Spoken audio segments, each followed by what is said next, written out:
crisis in our schools today. To show you what that looks like, I'd like you all to stand up. Take a little stretch break. Everyone up out of their seats. You all represent high school students in California. I'd like everyone from the 10th row back, where David and Sarah are sitting back, to please sit down.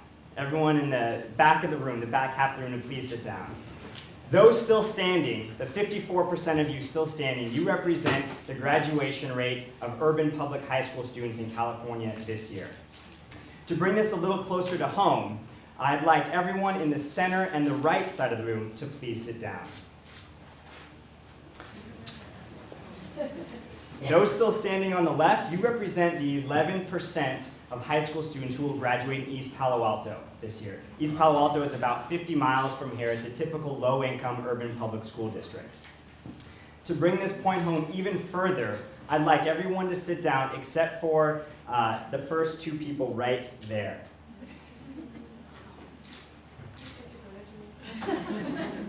The two of you standing right now represent the 2% of first-generation low-income students who will graduate from college this year.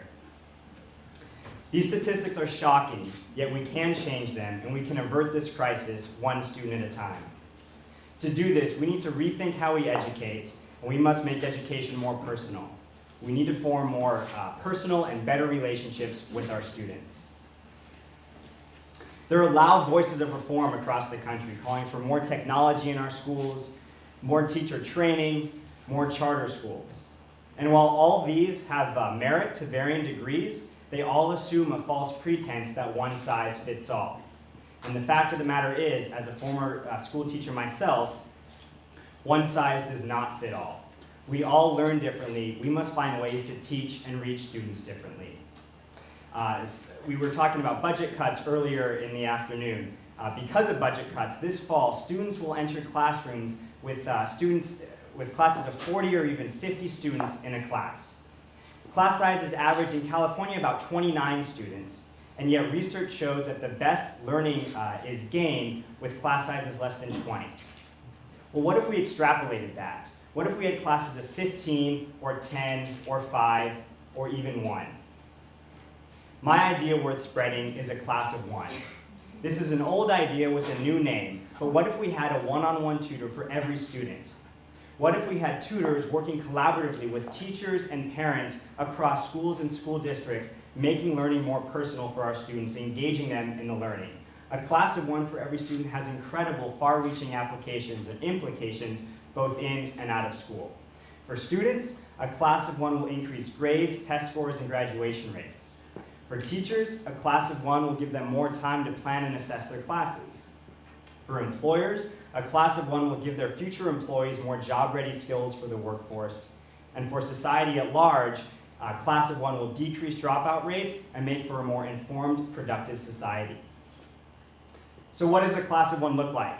It looks like Franz tutoring Freddie, a 9th grader from East Palo Alto, helping him 1 hour a week with the biology, helping him with his homework, study for quizzes and tests, building his confidence and his motivation. Because of his tutoring, Freddie was getting a C in class, he's now getting an A. One-on-one tutoring is so effective because students can work at their own pace, they can learn in their own individual way, they can go deeper in the learning, and they can make it more relevant for their lives. This is backed up by countless research studies that shows one-on-one tutoring is the most effective way to learn. It decreases discipline problems in school, and it confers greater social and communication skills with adults. Furthermore, greater graduation rates mean fewer dropout rates, and studies show that students who stay in school, who graduate, are 90% less likely to wind up in jail than those who drop out. So how do we do this? How do we make tutoring affordable to the masses?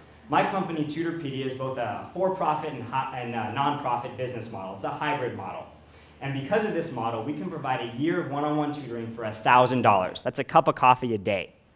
Through that, that's an hour of tutoring per week, 9 months during the year, either at home or at school. We provide free tutoring through government funding through No Child Left Behind, the one good thing about No Child Left Behind. We've raised thousands of dollars through private donations and fundraisers. We've formed partnerships with local schools and nonprofits, and we're now writing grants to foundations to scale our programs to help more students at more schools. So is this possible? Let's take EPA, East Palo Alto, again as an example. There are 4,000 high school students enrolled in Ravenswood School District in East Palo Alto.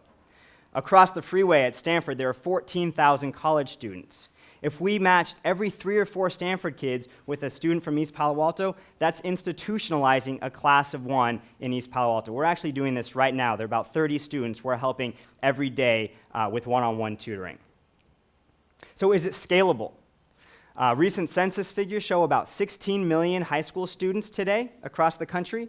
There are about 50 million college and college-educated adults. Again, a similar ratio of 1 out of every 3 or 4 adults, if they were matched with a student, we would institutionalize a class of 1 in our entire country. The bottom line is a class of 1 is possible. Of course, we still need supportive parents and we need effective teachers, but we need tutors to make learning more personal. Teachers can't do this alone. So what can you do?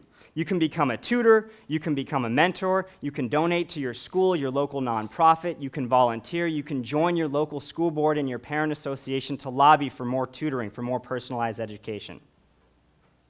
Together we can do this. So I'd like to end by asking you all to stand up one more time. Everyone up.